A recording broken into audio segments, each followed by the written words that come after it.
भगवान शंकर का दिव्य स्वरूप। और उनका स्वरूप कैसा है?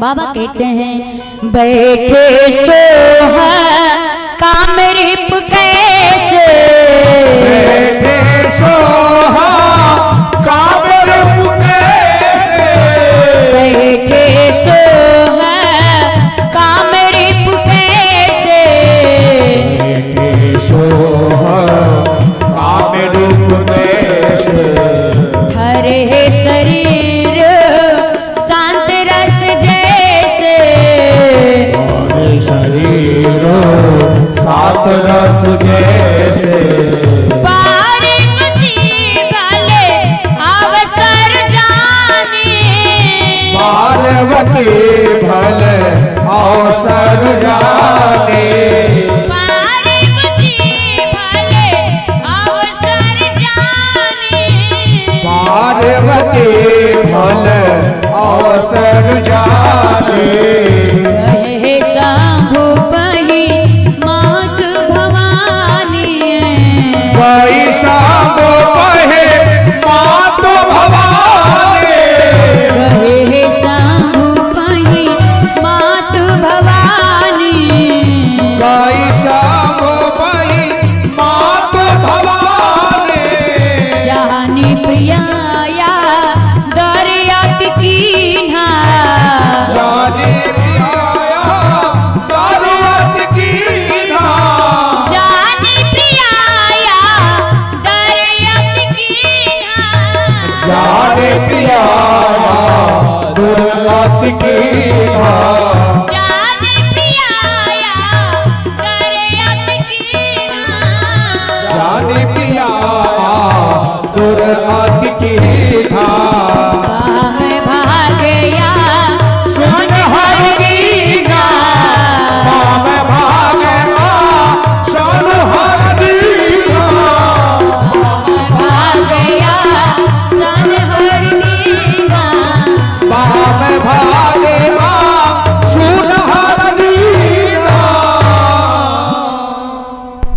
आज बाबा व्यास मंच पे ऐसे बैठे हुए ऐसे विराजमान हैं, मालूम पड़ रहा है कि शांत रस स्वयं ही शरीर धारण करके आकर के बैठ गया हो।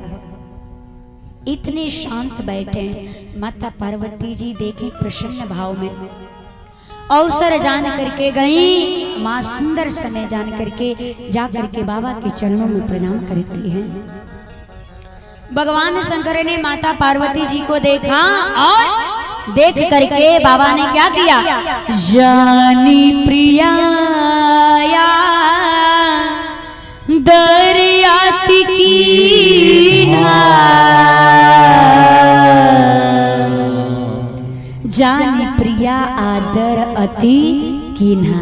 अब आप लोग बताइए आदर किसको दिया जाता है? बताइए आदर किसको दिया जाता है? छोटा बड़े का आदर करता है कि बड़ा छोटे का आदर करता है? बताइए जजमान जी। जजमान जी, आप जजमानिन जी का आदर करते हैं कि जजमानिन जी आपका आदर करती हैं? आप जजमानिन जी का सेवा करते हैं कि जजमानिन जी आपका सेवा करती हैं? ये बताइए पहले, अभी उत्तर मिल जाएगा।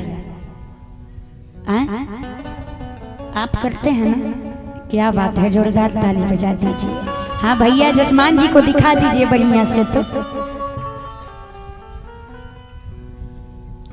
करना भी चाहिए, महान व्यक्ति हैं। देखिए छोटा आदर करता है बड़े का, बड़ा आदर नहीं करता है छोटे का। परंतु यहाँ पर भोलेनाथ ने अपनी पत्नी को आदर दिया, वो भी आदर नहीं, आदर का अति कर दिए। कहा जाता है ना कि अति कर दिया है। इस रामचरितमानस में दो ही महापुरुष ऐसे हैं जो आदर का अति किए हैं।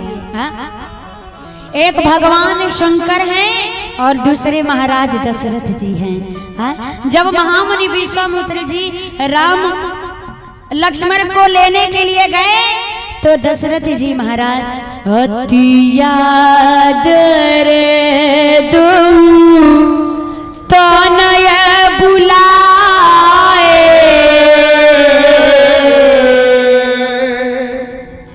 ये दो लोग ऐसे हैं आदर का अति किए हैं। देखिए ये जरूरी नहीं कि छोटे का आदर बड़े का आदर छोटा ही करे।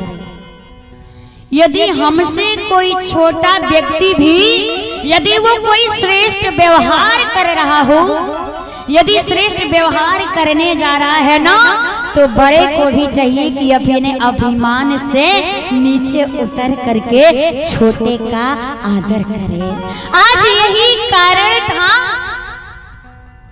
कि भोलेनाथ ने माता पार्वती जी का अति आदर किए। और हमारे जजमान जी बड़े महान हैं, महान लोग ऐसे अपने अभिमान से उतार करके आदर करिए। इसलिए बाबा माँ का आदर करते हैं। आज मैया कहती हैं कि हे प्रभु, भगवान ने सोचा कि ये जगत की चर्चा करने नहीं आई है, जगदीश की चर्चा करने आई है।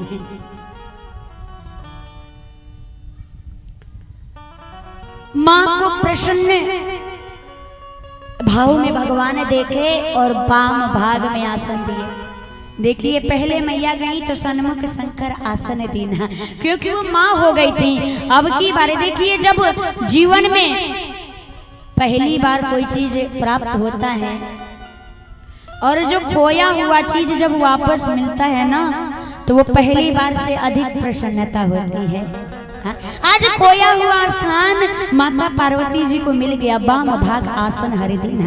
आज बड़ी प्रसन्न है और कहती हैं कि हे प्रभु, आप तो समर्थवान हैं। हे प्रभु, यदि आप सच में अपनी अर्धांगिनी मानते हैं प्रभु, आप यदि मुझ पे प्रसन्न हैं,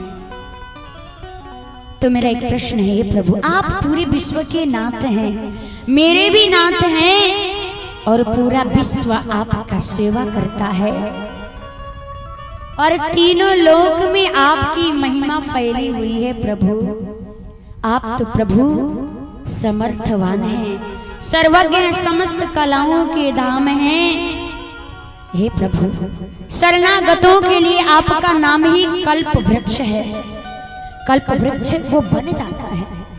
प्रभु, मेरी आपसे एक प्रार्थना है, यदि सत्य में मुझे अपने चरणों की दासी मानते हैं प्रभु, तो मेरा एक प्रार्थना स्वीकार करिए प्रभु। क्या?